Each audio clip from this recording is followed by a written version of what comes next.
Alright, let's look at the homework 4.3, problem number 7. Alright, so the given function is f of x is equal to natural log of x to the fourth plus 27. Alright, so let's answer these questions. Find the interval of increase. Alright, so we're going to have to take the derivative, right? So let's take the derivative. Alright, so f prime of x is equal to, right, whenever you have a natural log, the derivative is going to be whatever inside the natural log, which is x to the fourth plus 27.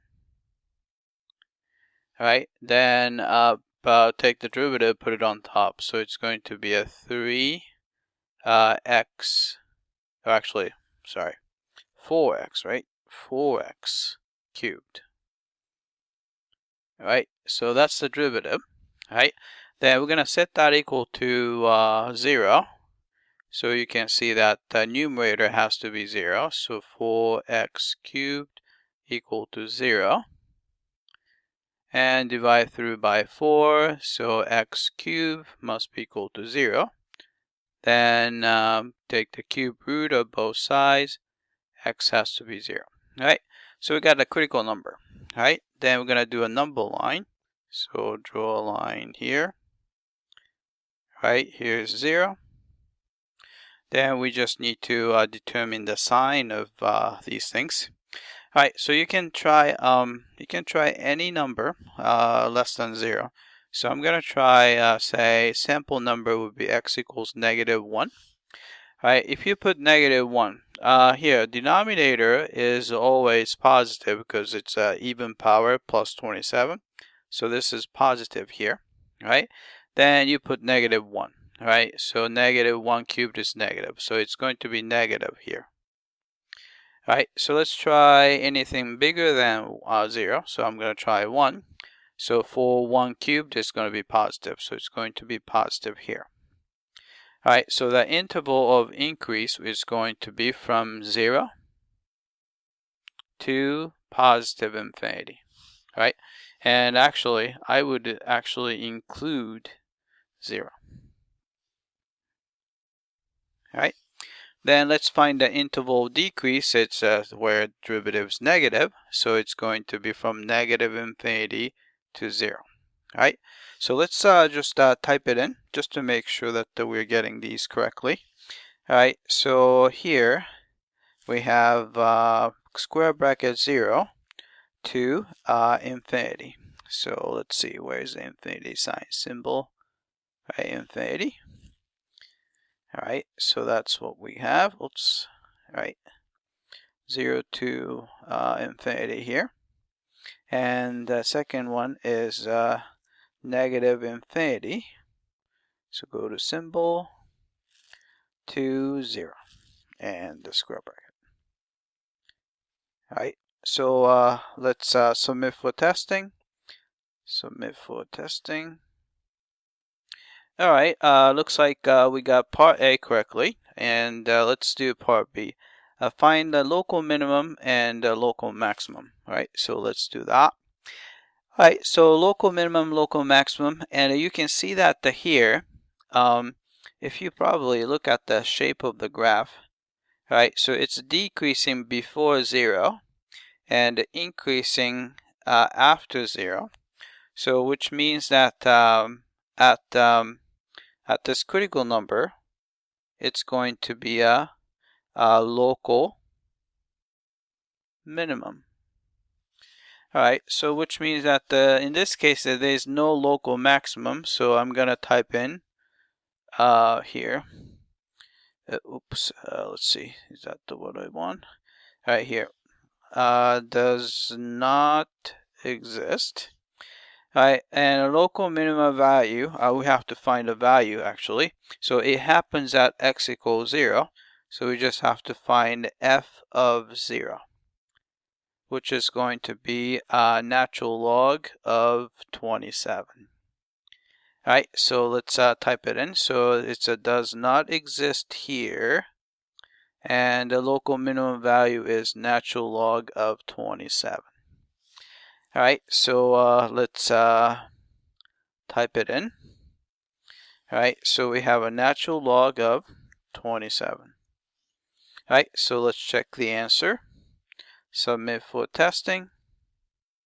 All right, actually, I put the wrong one. So natural log of 27 is the local minimum. So it was the other way around, sorry. All right, so here's does not exist. All right, let's check again.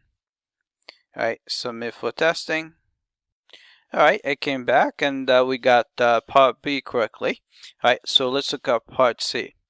We have to find the inflection points. All right, so let's do that. So that means that we're going to have to take another derivative. All right, so first derivative is given here, so we're going to just have to take the derivative.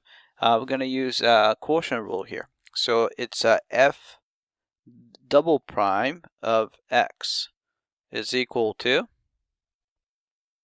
all right, then we just have to square the denominator. So we have x to the fourth plus 27. We square that, all right? And derivative, actually, 4 is just a number, so I'm just to put 4 in front here. All right, so derivative of x cubed would be 3x squared, then multiply by x to the fourth plus 27 minus, all right, we have x cubed, then multiply by the derivative of the bottom is a 4x cubed. All right, then try to clean it up a little bit. All right, so what's in common? In this case, there's x squared here, and I'm going to take x squared. I'm going to just circle this so that there's another x left over. So we're going to get this. All right, so 4 is still outside. All right, I'm going to put that. And x squared is in common. All right, so we took care of this guy and that x squared. All right, what else? Then we just have to collect the leftover terms. All right, so we still have 3 times x to the fourth. So you have a 3x to the fourth. And 3 times 27. What's 3 times 27? So 7 times 3 is 21. All right, and 3 times 2 is 6, so 81. All right, and minus, and it's going to be 4x to the fourth.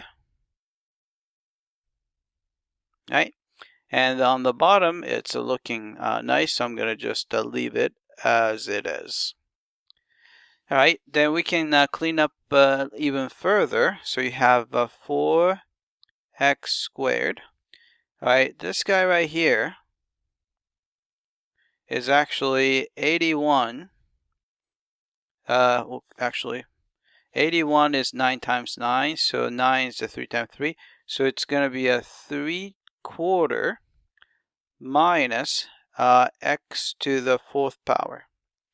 All right, so we can factor this guy out as first 3 squared minus x squared, and a 3 squared plus x squared. And this guy can be factored out even further. You have a 3 minus x times 3 plus x.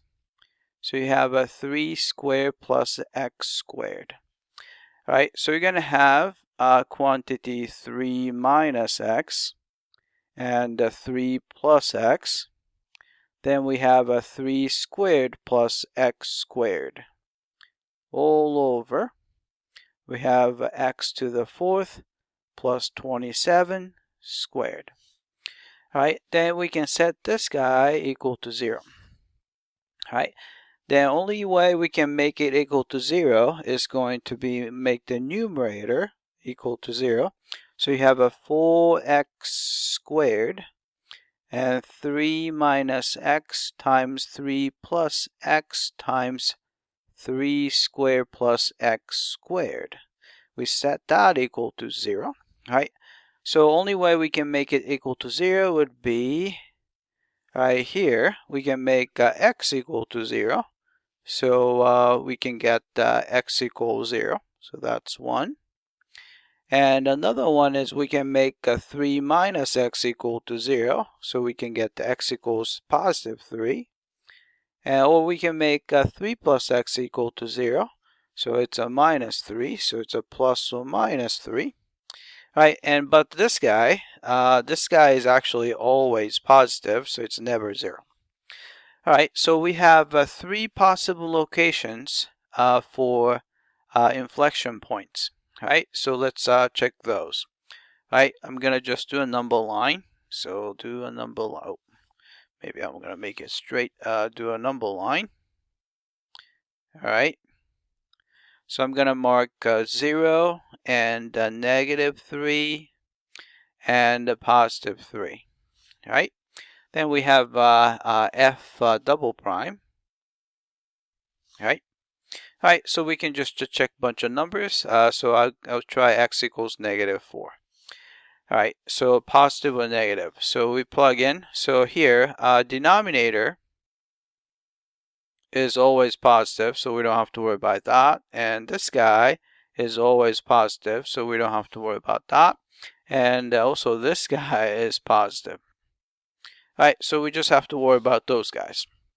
Right? If you put the negative 4, so negative 4 here, so it's going to be 7. Negative 4 is negative, so it's going to be negative. Right? And between negative 3 and 0, so I'm going to try negative 1. Right? So negative 1, so 4, and 3 minus 1 is going to be positive, so it's all positive. Right?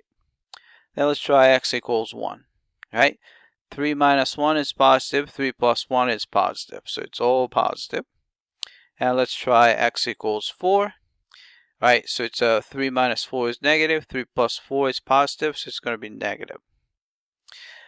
Alright, so we can see that, let's see, there's going to be inflection point here because there's a concavity change. At 0, there's no inflection point, but 3, you have another inflection point. Alright, so inflection point is going to be smaller x value would be negative 3, comma, and it's going to be positive 3. Alright, then we just have to plug it in here. So let's see, 3 to the 4th is 81, and you're adding 27. So 81 plus 27 is 108. Actually, it's a natural log of 108, right? So natural log of 108, and the same thing, natural log of 108. All right, so let's type it in. All right, so we're going to have negative 3, comma, natural log of 108. All right, so I'm going to just do that. All right, then the other one is positive 3, comma, natural log of 108. All right, and find the interval where graph is concave upward and concave downward. So let's do that. All right, so concave upward is going to be between negative 3 and 0 and 3 and infinity. So it's going to be negative 3 and 0 and 3 and infinity. Concave downward would be negative infinity to negative 3, and then actually I messed up, didn't I? Concave upward is actually negative 3 to positive 3. Sorry, I'm not really thinking here.